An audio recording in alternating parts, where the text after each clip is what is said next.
Tigilan mo na ang pagdadahilan. Huwag kang nagpapaloko sa harap mo na mismo. Alam mong may mali, pero bakit ka pa rin kumakapit kahit na masakit na? Comment, gising. Kung handa ka nang harapin ang realidad. Sa psychology, may tawag diyan, self-abandonment. Kapag inuuna mo ang kapayapaan ng iba kapalit ng respeto sa sarili mo. Heto ang hindi mo gustong marinig. Yung alam mong mali.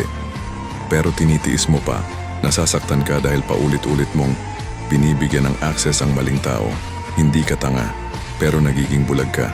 Kapag mas pinaniniwalaan mo ang pwede pa, kaysa sa kung ano talaga sila ngayon. Kapag patuloy mong ini-ignore ang warning signs, ikaw ang mawawala sa sarili mo. Kaya pakinggan mo ito.